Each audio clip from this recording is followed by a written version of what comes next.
Hi hello welcome to N9 media. డీలిమిటేషన్పై దేశంలో తీవ్ర చర్చ నడుస్తోంది. అనేక రాష్ట్రాలు ఈ ప్రతిపాదనపై వ్యతిరేకతను తెలుపుతున్నాయి. కేంద్రంలోని మోడీ సర్కారుపై ఆగ్రహాన్ని వ్యక్తం చేస్తున్నాయి. కాంగ్రెస్, ఇతర బీజేపీయేతర పాలిత రాష్ట్రాల్లో అక్కడి స్థానిక ప్రభుత్వాలు దీనిపై ఏదో విధంగా తమ నిరసన గళాన్ని విప్పుతున్నాయి. తమిళనాడు, పంజాబ్ రాష్ట్రాల సీఎంలు ఇప్పటికే దీనిపై గట్టిగా స్పందించారు.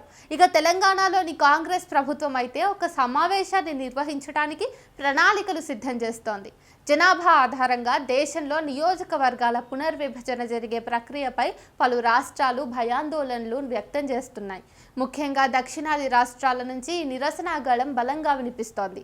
ఎందుకంటే దేశంలో ఏ ఇతర రాష్ట్రాలతో పోల్చినా దక్షిణాది రాష్ట్రాల జనాభా నియంత్రణను ప్రభావవంతంగా నిర్వహించాయి. దీంతో ఇక్కడ జనాభా పెరుగుదల రేటు తగ్గిపోయింది. అదే సమయంలో ఉత్తరాది రాష్ట్రాల్లో మాత్రం పెరుగుదల నమోదవుతూనే ఉంది. ఇలాంటి తరుణంలో జనాభా ఆధారంగా డీలిమిటేషన్ను జరిపితే తమ రాష్ట్రాల్లో సీట్ల సంఖ్య తగ్గిపోయి రాజకీయంగా చట్టసభల్లో తమ ప్రాధాన్యత తగ్గిపోతుందనే వాదనను దక్షిణాది రాష్ట్రాలు వినిపిస్తున్నాయి. ఈ విషయంలో Tamil Nadu CM DMK chief MK Stalin అయితే ఈ డీలిమిటేషన్ ప్రతిపాదనను తీవ్రంగానే వ్యతిరేకిస్తున్నారు. ఇలాంటి తరుణంలో కేంద్రపాలిత ప్రాంతమైన జమ్మూ కాశ్మీర్ డీలిమిటేషన్ ప్రక్రియ చర్చకు దారితీస్తోంది. ఇందులో జనాభా అనే అంశంతో సంబంధం లేకుండా హిందూ మెజారిటీ ప్రాంతమైన జమ్మూకు రాజకీయంగా మరింత ప్రాధాన్యత దక్కే విధంగా చేసింది మోడీ సర్కార్. జమ్మూ కాశ్మీర్ డీలిమిటేషన్ తుది ఉత్తర్వు 2022 ప్రకారం జమ్మూ కాశ్మీర్ మొత్తం జనాభా 2011 జనాభా లెక్కల ప్రకారం 1.22 కోట్లు. ఇందులో 53.5 లక్షల మంది జనాభాను కలిగి ఉన్న జమ్మూ ప్రావిన్స్కు 6 సీట్లు అదనంగా వచ్చి చేరాయి. దీంతో అసెంబ్లీ స్థానాల సంఖ్య 37 నుంచి 43కు పెరిగింది. జమ్మూ జనాభా వాటా 43% కాగా ఆ ప్రాంతం కలిగి ఉన్న సీట్లు మాత్రం 47% కావడం ఇక్కడ గమనార్హం. ఇక ముస్లింలు అధికంగా ఉండే లోయ ప్రాంతం కాశ్మీర్కు అదనంగా 1 సీటు మాత్రమే వచ్చి చేరింది.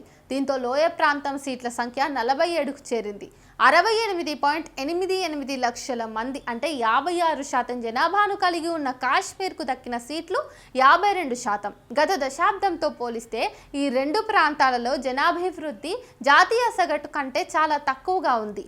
భౌగోళిక కాంపాక్ట్నెస్, భౌతిక లక్షణాలు, పరిపాలనా యూనిట్ల సరిహద్దులు, కమ్యూనికేషన్ మరియు ప్రజా సౌలభ్యం వంటివి డీలిమిటేషన్లో అంశాలుగా ఉన్నాయి.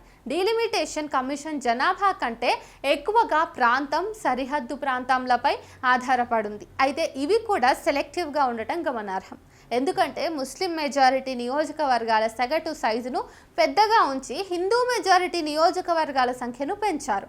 ఇక నియంత్రణ రేఖ వెంట ఉన్న నియోజకవర్గాలను విస్మరించారు. డీలిమిటేషన్కు ముందు కాశ్మీర్ ప్రావిన్స్ బారాముల్లా, శ్రీనగర్, అనంతనాగ్ అనే 3 పార్లమెంటరీ నియోజకవర్గాలను కలిగి ఉండేది.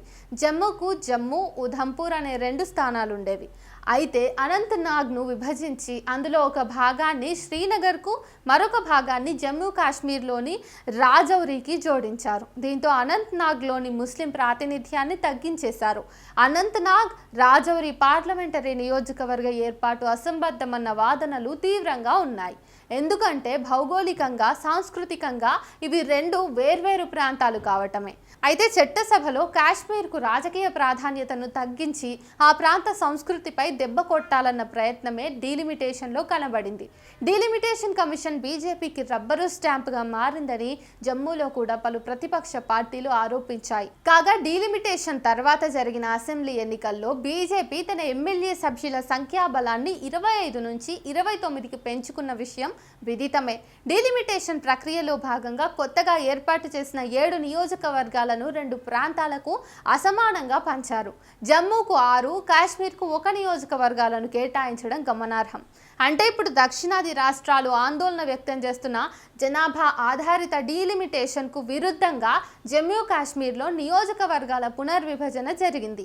అయినప్పటికీ అది చాలా లోపభూయిష్టంగా ఉంది.